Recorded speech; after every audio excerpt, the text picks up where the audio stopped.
નમસ્કાર વિદ્યાર્થી મિત્રો, કેમ છો? આનંદ મને. આજે આપણે 11th સાયન્સમાં થર્મોડાયનેમિક્સમાં નેક્સ્ટ ટોપિક એન્થાલ્પીના ફેરફારની ચર્ચા કરીએ. એન્થાલ્પી ફેરફાર એટલે ડેલ્ટા એચ, પણ એમાંથી પણ સ્પેસિફિક એટલે કે ચોક્કસ પ્રકારની એન્થાલ્પી સર્જન એન્થાલ્પીની ચર્ચા કરીએ, જેને આપણે કહેશું પ્રમાણિત સર્જન એન્થાલ્પી. પ્રમાણિત સર્જન એન્થાલ્પી જુદા જુદા ત્રણ શબ્દો છે. સર્જન એટલે ફોર્મેશન અને પ્રમાણિત જેને દર્શાવવું હોય તો આ રીતે દર્શાવાય ડેલ્ટા એચ નેગેટિવ. નેગેટિવ એટલે પ્રમાણિત. આને સુપરસ્ક્રિપ્ટ કહેવાય, ગુજરાતીમાં મૂર્ધાંક કહેવાય. બરાબર? Delta H negative F. F stand four formation અને નેગેટિવ સ્ટેન્ડ ફોર સ્ટાન્ડર્ડ. પ્રમાણિત માટે છે. ફરીથી શબ્દ આ રીતે છે, પ્રમાણિત સર્જન એન્થાલ્પી જેને વચાય ડેલ્ટા એચ નેગેટિવ એફ અથવા ડેલ્ટા એચ એફ નેગેટિવ. પ્રમાણિત સર્જન એન્થાલ્પી. જોઈએ પહેલા વ્યાખ્યા દ્વારા સમજવાનો પ્રયત્ન કરીએ. શબ્દ પરથી ખ્યાલ પડશે કે પદાર્થનું શું થવું જોઈએ? સર્જન. અને એક મોલ પદાર્થનું સર્જન થવું જોઈએ. સિમ્પલ સમીકરણો. તો પદાર્થના સર્જન માટેના ઘણા સમીકરણો છે. દાખલા તરીકે CO2 વાયુ બનાવવો હોય તો CO2 વાયુના સર્જન માટેના ઘણા સમીકરણો છે. પહેલું સમીકરણ હું લખું છું. દાખલા તરીકે કાર્બન. કાર્બનના વળી પાછા જુદા જુદા સ્વરૂપો છે. હીરો, ગ્રેફાઇટ, ફુલેરિન્સ. એમાંથી સૌથી સ્થાયી સ્વરૂપ લેવાનું. પ્રશ્ન આપણને એવો થશે કે સ્થાયી સ્વરૂપ કેને કહેવાય? તો પદાર્થના ત્રણ સ્વરૂપો હોય, ઘન, પ્રવાહી અને વાયુ. એમાં 25°C તાપમાને અને 1 બાર દબાણે 25°C તાપમાન અને 1 બાર દબાણે પદાર્થનું જે સ્વરૂપ જોવા મળે એ સ્થાયી સ્વરૂપ કહેવાય. દાખલા તરીકે 25°C તાપમાન અને 1 બાર દબાણ. હાઇડ્રોજનના ત્રણ સ્વરૂપો હોય, ઘન, પ્રવાહી અને વાયુ. એમાં હાઇડ્રોજનનું કયું સ્વરૂપ જોવા મળશે? ઘન, પ્રવાહી કે વાયુ? વાયુ. હાઇડ્રોજનનું કયું સ્વરૂપ જોવા મળે? વાયુ. તો હાઇડ્રોજનનું કયું સ્વરૂપ પ્રમાણિત છે? વાયુ. ઓક્સિજનના ત્રણ સ્વરૂપો, ઘન, પ્રવાહી, વાયુ. એમાં પ્રમાણિત સ્વરૂપ કયું? વાયુ. ઓક્સિજન, વાયુ. કાર્બનના ત્રણ સ્વરૂપો હોય, ઘન, પ્રવાહી અને વાયુ. એમાં કયું સ્વરૂપ પ્રમાણિત? ઘન. ઘનમાં વળી પાછા ત્રણ વિકલ્પ આવે, હીરો, ગ્રેફાઇટ, ફુલેરિન. એમાં સૌથી સ્થાયી સ્વરૂપ ગ્રેફાઇટ છે. એક જ પદાર્થના ત્રણ રૂપો છે જેને આપણે બહુરૂપો તરીકે ઓળખીએ છીએ. એલોટ્રોપી કહેવાય અંગ્રેજીમાં. એલોટ્રોપી હોય તેમાં સૌથી સ્થાયી એલોટ્રોપી કાર્બનની કઈ છે? ગ્રેફાઇટ. તો ગ્રેફાઇટ સ્વરૂપ એનું સ્થાયી ગણશું. એ જ રીતે સલ્ફર. સલ્ફરમાં મોનોક્લિનિક સલ્ફર, રોમ્બિક સલ્ફર. સલ્ફરનું ઘન સ્વરૂપ જ પ્રમાણિત હોય. ઘનમાં વળી પાછી બે શક્યતા છે, મોનોક્લિનિક, રોમ્બિક. એમાંથી રોમ્બિક સલ્ફર સ્થાયી સ્વરૂપ છે. તો આ બધા તત્વના મેં સ્થાયી સ્વરૂપો લખેલા છે. 25°C તાપમાને અને 1 બાર દબાણે પદાર્થનું જે સ્વરૂપ સૌથી સ્થાયી હોય, ઘન, પ્રવાહી કે વાયુ પૈકી, એનું સ્થાયી સ્વરૂપ કહેવાય. એ જે લેખા છે બધાય તત્વના લેખા છે. All are elements. સંયોજન માટે લખી શકાય. H2O નું કયું સ્વરૂપ સ્થાયી કહેવાય? સોલિડ, બરફ, લિક્વિડ, પાણી કે ગેસ, વરાળ? લિક્વિડ. તો H2O નું લિક્વિડ સ્વરૂપ સ્થાયી છે. સેમ વે યાદ રાખજો, HBr નું ગેસ સ્વરૂપ સ્થાયી છે. HCl નું પણ ગેસ સ્વરૂપ સ્થાયી છે. બરાબર? આ એના સ્થાયી સ્વરૂપો લખેલા છે. NaCl નું કયું સ્વરૂપ સ્થાયી? ઘન, સોલિડ. NaCl sodium chloride. તો આ સ્થાયી સ્વરૂપો લખેલા છે. હવે વળી પાછા મૂળ રસ્તે પાછા વળીએ. આપણે વાત કરીએ છીએ પ્રમાણિત સર્જન એન્થાલ્પી એટલે પદાર્થનું સર્જન થવું જોઈએ અને 1 મોલ પદાર્થનું સર્જન થવું જોઈએ. તો CO2 નું આપણે સર્જન કરીએ તો CO2 નું સર્જન તમે ગ્રેફાઇટ માંથી કરી શકો. કાર્બન ગ્રેફાઇટ પ્રમાણિત સ્વરૂપ લખ્યું છે plus oxygen gas. it gives CO2 gas. અહીંયા થતો એન્થાલ્પીનો ફેરફાર તમને આપી દીધો છે જેને આપણે કહીશું ડેલ્ટા H ઓફ રિએક્શન. આખી પ્રક્રિયાની એન્થાલ્પી તમને આપી દીધી છે.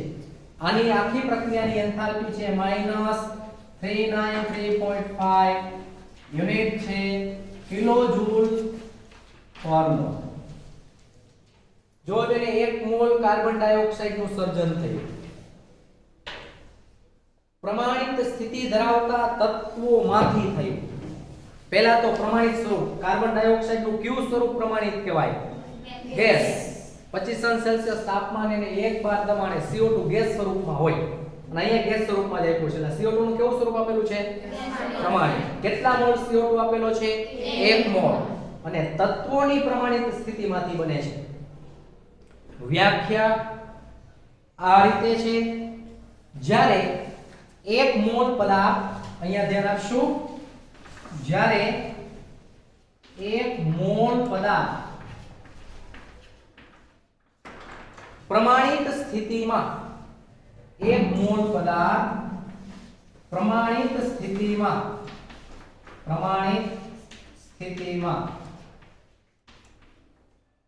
તેમાં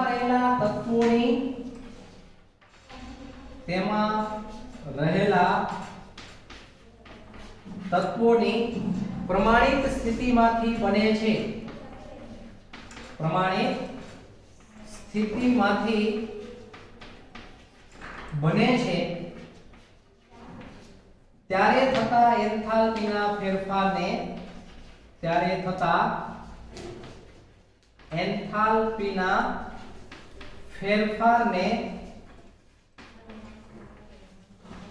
તે પદાર્થની પ્રમાણિત સર્જન એન્થાલ્પી કહે છે. પ્રમાણિત સર્જન એન્થાલ્પી કહે છે.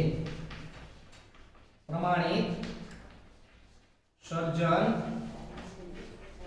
એન્થાલ્પી કહે છે. વ્યાખ્યા સાથે બોલશો. જ્યારે 1 મોલ પદાર્થ પ્રમાણિત સ્થિતિમાં તેમાં રહેલા તત્વોની પ્રમાણિત સ્થિતિમાંથી બને છે ત્યારે થતા એન્થાલ્પીના ફેરફારને તે પદાર્થની પ્રમાણિત સર્જન એન્થાલ્પી કહે છે. જુદા જુદા શબ્દ આવેલા છે. 1 મોલ પદાર્થનું સર્જન થવું જોઈએ અને 1 મોલ પદાર્થનું સર્જન થાય છે કારણ કે અહીંયા સહગુણક 1 તો છે જ. 1 મોલ પદાર્થનું સર્જન થવું જોઈએ. પહેલી શરતનું પાલન થાય છે. પ્રમાણિત સ્થિતિમાં સર્જન થવું જોઈએ અને પ્રમાણિત સ્થિતિ જ છે ગેસ. જો ફરજિયાત યાદ રાખજો, દરેક જગ્યાએ અવસ્થા દર્શાવવી ફરજિયાત છે. અવસ્થા ન લખેલી હોય તો અપૂર્ણ પ્રશ્ન, અપૂર્ણ માહિતી કહી શકાય, માર્ક્સ કાપી શકાય. એટલે દરેક જગ્યાએ અવસ્થા દર્શાવવી આ પ્રશ્નમાં ફરજિયાત છે. કારણ કે જો તમે અહીંયા CO2 લિક્વિડ લખી નાખ્યું હોય તો એ પ્રમાણિત સ્વરૂપ નથી, તો આ વ્યાખ્યા ખોટી પડે. પ્રમાણિત સ્થિતિમાં સર્જન થતું નથી. તો અહીંયા CO2 ગેસ ફરીથી 1 મોલ પદાર્થ બને છે, પ્રમાણિત સ્થિતિમાં બને છે અને તેમાં રહેલા તત્વોની પ્રમાણિત સ્થિતિમાંથી બને છે. આ બે તત્વોમાંથી બને છે.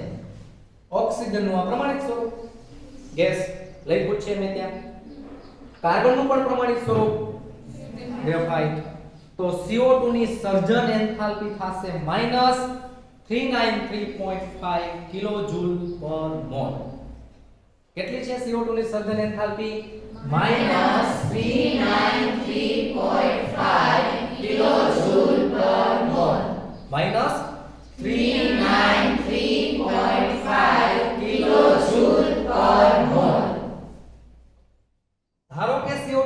સર્જન એન્થાલ્પીનું બીજું સમીકરણ આપું છું.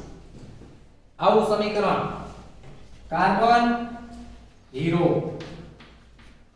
Plus oxygen gas, it gives also 1 mole of CO2 gas, but delta H of reaction આખી પ્રક્રિયાની એન્થાલ્પીમાં થતો ફેરફાર -395.4 કિલોજૂલ પર મોલ છે. ત્રીજું હજુ CO2 ના સર્જન માટેનું સમીકરણ આપું છું. દાખલા તરીકે carbon monoxide gas plus 1/2 mole of oxygen gas, it gives CO2 gas. Carbon monoxide માં એક ઓક્સિજન ઉમેરાઈ ગયો, CO હતું ઓલરેડી એક ઓક્સિજન નો વળી પાછો વધારે ઉમેરો થયો તો CO2 બને છે. આમાં થતો પ્રક્રિયાની એન્થાલ્પીનો ફેરફાર છે delta H R is equal to -283 કિલોજૂલ પર મોલ. આપણને સમીકરણ આપ્યા હોય કે નીચેનામાંથી કયું સમીકરણ CO2 ની પ્રમાણિત સર્જન એન્થાલ્પી દર્શાવે છે. આવા જુદા જુદા 4 સમીકરણો તમને આપેલા હોય તો વ્યાખ્યાનું જેમાં પાલન થાય એ સમીકરણ સાચું. એક એક શબ્દ 1 મોલ પદાર્થ, બધી જગ્યાએ 1 મોલ પદાર્થ જ છે. પ્રમાણિત સ્થિતિમાં પણ છે. પ્રમાણિત સ્થિતિમાં હવેના શબ્દનું પાલન થતું નથી. તેમાં રહેલા તત્વોની પ્રમાણિત સ્થિતિમાંથી બને તો અહીંયા તો તત્વ જ નથી. CO is not an element, it's a compound. CO છે એ તત્વ નથી, સંયોજન છે. તો અહીંયા એ વ્યાખ્યાનું પાલન થતું નથી. માટે CO2 ની સર્જન એન્થાલ્પી -283 કિલોજૂલ નથી. કારણ કે CO તત્વ નથી, સંયોજન છે. બીજું તો આ તો તત્વ છે પણ કાર્બન એ તત્વ જ કહેવાય હીરો, પણ એ પ્રમાણિત સ્વરૂપ નથી.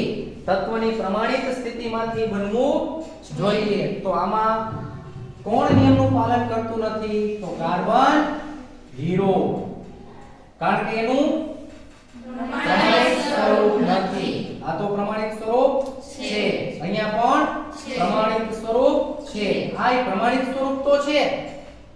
25 સેલ્સિયસ તાપમાને ને 1 બાર દબાણે CO કાર્બન મોનોક્સાઇડ કેવા સ્વરૂપમાં જોવા મળે? ગેસ. ગેસ સ્વરૂપ જ આપ્યું છે પણ એ તત્વ નથી. શેમાંથી બનવું જોઈએ? તત્વની પ્રમાણિત સ્થિતિમાંથી. તો CO2 ની સર્જન એન્થાલ્પીનું મૂલ્ય કેટલું થશે? -393.5 કિલોજૂલ પર મોલ. સિમ્પલ, એકદમ સરળ. વ્યાખ્યા યાદ રાખવાની છે. જ્યારે 1 મોલ પદાર્થ પ્રમાણિત સ્થિતિમાં તેમાં રહેલા તત્વોની પ્રમાણિત સ્થિતિમાંથી બને છે ત્યારે થતા એન્થાલ્પીના ફેરફારને તે પદાર્થની અથવા તે સંયોજનની પ્રમાણિત સર્જન એન્થાલ્પી કહે છે. હવે સિમ્પલ, એકદમ સરળ. આગળ વધીએ બીજા ઉદાહરણ દ્વારા. તો આ રીતે લખી શકાય. પાણીની પ્રમાણિત સર્જન એન્થાલ્પીનું સમીકરણ. પાણીની પ્રમાણિત સર્જન એન્થાલ્પી. દાખલા તરીકે પાણી, કેટલા મોલ પાણી બનવું જોઈએ? 1 મોલ. H2O નું કયું સ્વરૂપ પ્રમાણિત છે? Solid, liquid.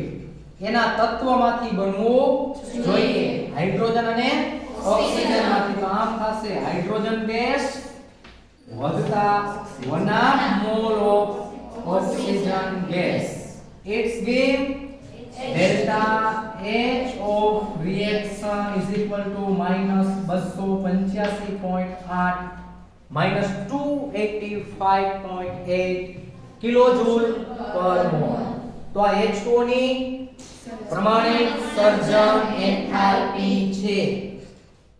કારણ કે 1 મોલ પદાર્થ બનવો જોઈએ, પ્રમાણિત સ્થિતિમાં બનવો જોઈએ અને પ્રમાણિત સ્થિતિ ધરાવતા તત્વમાંથી બનવો જોઈએ.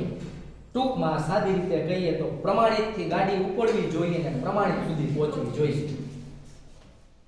પ્રમાણિતથી ગાડી ઉપાડવાની છે અને પ્રમાણિત સુધી પહોંચાડવાની છે ત્યારે જે એન્થાલ્પીનો ફેરફાર થાય એને કહેવાય પ્રમાણિત સર્જન એન્થાલ્પી. સિમ્પલ, એકદમ સરળ. H2O ની સર્જન એન્થાલ્પી કેટલી? -285.8 કિલોજૂલ પર મોલ. સેમ બીજા સમીકરણો સમજીએ. દાખલા તરીકે હાઇડ્રોજન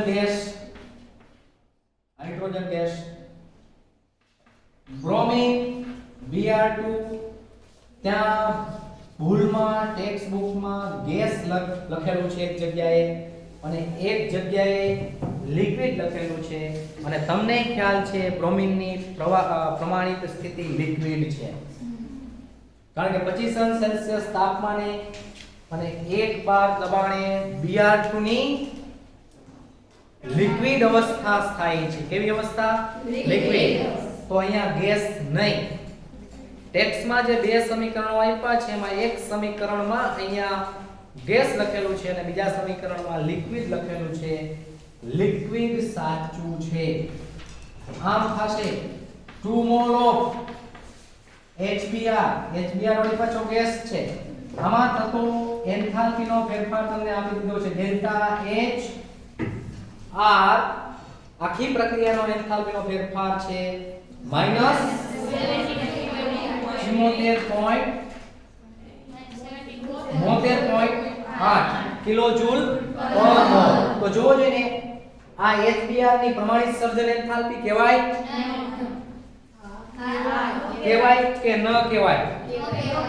ન કહેવાય. 2 મોલ પદાર્થ બને છે. કેટલા મોલ પદાર્થ બનવો જોઈએ? 1 મોલ. તો 1 મોલ પદાર્થ બનાવવો હોય તો આ સમીકરણને આમ લખી શકાય 1/2 mall of H2 gas plus 1/2 mall of Br2 liquid. It gives HBr gas. Enthalpy of the delta H of reaction is equal to -36.4 કિલોજૂલ પર મોલ. -36.4 કિલોજૂલ પર મોલ. તો HBr ની પ્રમાણિત સર્જન એન્થાલ્પી કેટલી છે? 36.4 માઈનસ 36.4 કિલોજૂલ પર મોલ. બીજું એ યાદ રાખો, ટેબલમાં નજર નાખશો, પાછળના પેજ ઉપર ટેબલ આપેલું છે. ટેબલમાંથી શું યાદ રાખવાનું છે? તો સર્જન એન્થાલ્પીનું મૂલ્ય મોટે ભાગે ઋણ હોય. 98% જો ઋણ મૂલ્ય આપેલા હશે. સર્જન એન્થાલ્પીની પ્રક્રિયા મોટે ભાગે કેવી છે? ઉષ્મા શોષક છે કે ઉષ્મા ક્ષેપક છે? ઉષ્મા ક્ષેપક છે. 98% ડેલ્ટા H નું મૂલ્ય ઋણ હશે. અહીંયા જે લખ્યું છે બધામાં ડેલ્ટા H ઋણ જ મેં લખ્યા છે. કેવા હોય ડેલ્ટા H ના મૂલ્યો? ઋણ. કેવી પ્રક્રિયા છે? ઉષ્મા ક્ષેપક. ઓકે. અમુક પદાર્થો ટેબલમાં એવા પણ આપેલા છે જેના માટે મૂલ્યો 0 પણ છે અને એ તત્વનું પ્રમાણિત સ્વરૂપ હશે. જો જેમ કે કાર્બનના ગ્રેફાઇટ સામે લખ્યું હશે 0, હાઇડ્રોજન ગેસ સામે લખ્યું હશે 0, ઓક્સિજન ગેસ સામે લખ્યું હશે 0, પણ તત્વ હોવું જોઈએ પ્રમાણિત હોવું જોઈએ. તત્વ હોવું જોઈએ પ્રમાણિત હોવું જોઈએ. જેમ કે H2O લિક્વિડ પ્રમાણિત છે પણ તત્વ નથી એટલે એનું મૂલ્ય 0 હોય નહીં. એનું મૂલ્ય થશે -285.8. ટેબલમાં જોતા જાજો. બરાબર? એટલે જેના મૂલ્યો 0 છે કેના મૂલ્યો 0 હોય તો તત્વોની પ્રમાણિત સ્થિતિમાં. જેમ કે કાર્બન ગ્રેફાઇટ નું મૂલ્ય કેટલું? 0. પણ કાર્બન હીરો નું મૂલ્ય 0 નથી. હીરો નું મૂલ્ય 0 નથી. આ બેના ડિફરન્સ જેટલું થાય 1.9 જેટલું થાય. બેનો તફાવત તમે મેળવશો તો 1.9 થશે. બરાબર? 4 માંથી 5 બાદ કરો એટલે 9. ટેક્સમાં આપ્યું હશે 1.89. 1.9 જ કહેવાય. આ બેનો ડિફરન્સ 1.9 આવે છે. એટલે કાર્બનનું કયું સ્વરૂપ ગ્રેફાઇટ કે હીરો ગ્રેફાઇટ પ્રમાણિત છે. નેક્સ્ટ બીજું ખાસ એ યાદ રાખો કે અમુક તત્વો માટે સર્જન એન્થાલ્પીનું મૂલ્ય ધન છે. અમુક માટે છે. 98% કેવા છે મૂલ્યો ઋણ. માત્ર 1-2% ધન. કેના માટે ધન છે એ ખાસ યાદ રાખવાના છે. જેમ કે બેન્ઝીન અંડરલાઈન કરો, ઇથિન C2H4, ઇથિન એટલે C2H4 એના માટે પણ એ મૂલ્ય ધન છે. નેક્સ્ટ નાઇટ્રોજનના ઓક્સાઇડ માટે પણ મૂલ્ય ધન છે. જેમ કે NO, NO2 સામેના પોર્શનમાં આપેલું છે. જે મૂલ્ય ધન દેખાય છે ને એના નીચે અંડરલાઈન કરી નાખો. નાઇટ્રોજનના ઓક્સાઇડ NO, NO2 પછી SiH4 આ બધા પદાર્થો માટે સર્જન એન્થાલ્પીનું મૂલ્ય ઉષ્મા શોષક હોય છે. મોટે ભાગે સર્જન એન્થાલ્પીનું મૂલ્ય ઉષ્મા ક્ષેપક છે, પણ અમુક સંયોજનો માટે ઉષ્મા શોષક પણ હોય છે. કયા સંયોજનો માટે? Benzene, C2H4, NO, NO2, SiH4 વગેરે સંયોજનો માટે સર્જન એન્થાલ્પીનું મૂલ્ય ધન હોય છે. એ અપવાદરૂપ ઘટના. સર્જન એન્થાલ્પીનું સમીકરણ શું છે? જ્યારે 1 મોલ પદાર્થ પ્રમાણિત સ્થિતિ ધરાવતા તેમાં રહેલા તત્વોની પ્રમાણિત સ્થિતિમાંથી બને છે ત્યારે થતા એન્થાલ્પીના ફેરફારને તે પદાર્થની પ્રમાણિત સર્જન એન્થાલ્પી કહે છે. હવે એક સમીકરણ આવું પણ છે એન્થાલ્પીનો ફેરફાર માપવા માટેનું. ડેલ્ટા H ઓફ રિએક્શન આખી પ્રક્રિયાની એન્થાલ્પી તમારે જોતી હોય તો આવું સૂત્ર છે sigma I AI enthalpy of product minus sigma I BI enthalpy of reactants. ગુજરાતીમાં કેવું હોય તો બહુ સરળ સૂત્ર છે. નિપજોની કુલ એન્થાલ્પીમાંથી પ્રક્રિયકોની કુલ એન્થાલ્પી બાદ કરવામાં આવે છે. નિપજોની કુલ એન્થાલ્પીમાંથી પ્રક્રિયકોની કુલ એન્થાલ્પી બાદ કરવામાં આવે છે. તો જો જોઈને હવે નિપજોની કુલ એન્થાલ્પીમાંથી પ્રક્રિયકની એન્થાલ્પી બાદ કરીએ તો આ રીતે લખાય. દાખલા તરીકે હું આ સમીકરણ માટે લખું છું. HBr ની પ્રમાણિત સર્જન એન્થાલ્પી કેટલી છે? -72.8 કે -36.4? -36.4. તો આ સમીકરણ દ્વારા મેળવી શકાય. દાખલા તરીકે આ જે સમીકરણ છે ઉપરનું સમીકરણ એને આપણે એ સૂત્ર લાગુ પાડીએ. ડેલ્ટા H ઓફ R આખી પ્રક્રિયાની એન્થાલ્પી તમને આપી દીધી છે. કેટલી છે? -72.8 is equal to sigma. Sigma એટલે સરવાળો. કેની એન્થાલ્પીનો સરવાળો? નિપજોની. તો પહેલા આપણે નિપજોની એન્થાલ્પી લખીએ. નિપજ તરીકે શું છે? HBr. આ AI અને BI એના સહગુણકો છે. જેમ કે અહીંયા સહગુણક 2 છે તો આમ લખાય 2 delta H negative formation enthalpy of HBr gas. HBr gas. આ નિપજની પ્રમાણિત સર્જન એન્થાલ્પી થઈ. આ બે વડે એટલા માટે કે જેટલો સહગુણક હોય સહગુણક લેતો જવો પડે. નિપજની પ્રમાણિત સર્જન એન્થાલ્પીમાંથી પ્રક્રિયકોની પ્રમાણિત સર્જન એન્થાલ્પી બાદ કરવાની હોય. તો આ બે પ્રક્રિયક છે. બેનો સરવાળો કરવાનો હોય તો શું થશે? Delta H negative formation enthalpy of H2 gas. અવસ્થા લખવી ફરજિયાત છે. હજી એક પ્રક્રિયક બાકી. Br2 શું લખશું? Delta H negative formation enthalpy of Br2 gas કે લિક્વિડ? લિક્વિડ. કારણ કે લિક્વિડ જ આપેલું છે બરાબર. આ બને અને જો જોઈને તત્વોની પ્રમાણિત સ્થિતિમાં તેની સર્જન એન્થાલ્પી તો આ બેની સર્જન એન્થાલ્પી હાઇડ્રોજનની સર્જન એન્થાલ્પીનું મૂલ્ય 0 ટેબલમાં આપ્યું છે. બ્રોમિન ની પણ સર્જન એન્થાલ્પીનું મૂલ્ય 0. આ બેયનું સર્જન એન્થાલ્પીનું મૂલ્ય 0 છે. તો હવે તો બ્રોમિન HBr ની સર્જન એન્થાલ્પી આ બેને આપણે સામે જવા દેશું. કેટલું આવશે મૂલ્ય? -72.8 divided by 2 is equal to delta H negative formation enthalpy of HBr gas. HBr gas આનો અર્થ એ થાય કે HBr ની પ્રમાણિત સર્જન એન્થાલ્પી છે -36.4 કિલોજૂલ પર મોલ. ફરીથી HBr ની પ્રમાણિત સર્જન એન્થાલ્પીનું મૂલ્ય કેટલું છે? -36.4 કિલોજૂલ પર મોલ.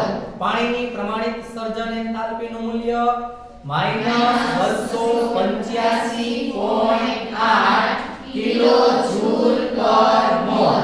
CO2 ની પ્રમાણિત સર્જન એન્થાલ્પીનું મૂલ્ય -393.5 કિલોજૂલ પર મોલ.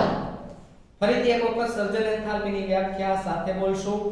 જ્યારે એક મોલ પદાર્થ પ્રમાણિત સ્થિતિમાં તેમાં રહેલા તત્વોની પ્રમાણિત સ્થિતિમાંથી બને છે ત્યારે થતા એન્થાલ્પીના ફેરફારને તે પદાર્થની પ્રમાણિત સર્જન એન્થાલ્પી કહે છે.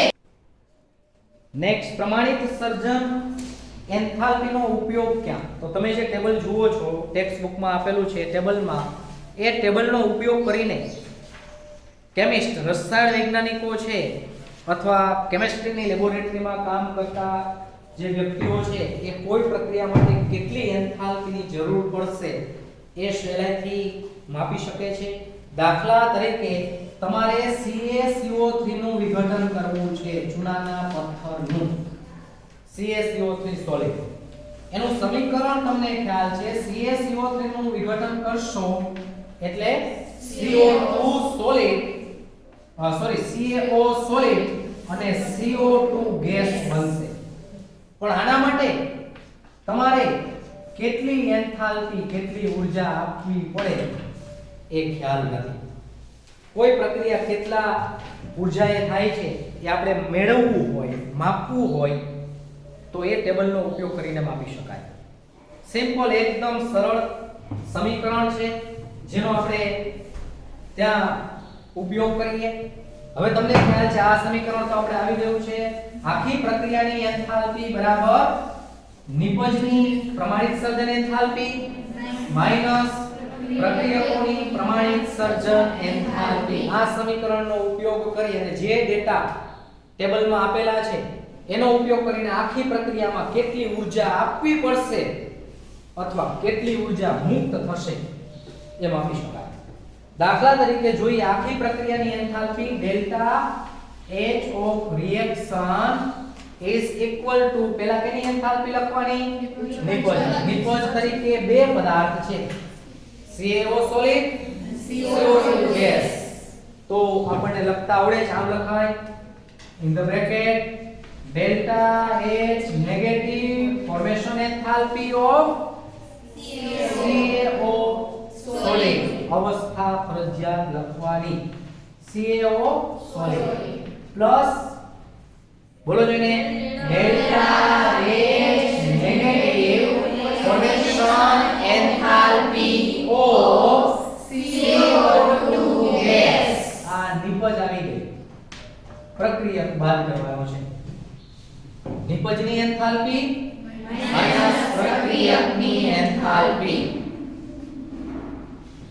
સિમ્પલ સૂત્ર થશે delta H negative formation enthalpy of CaCO3 solid.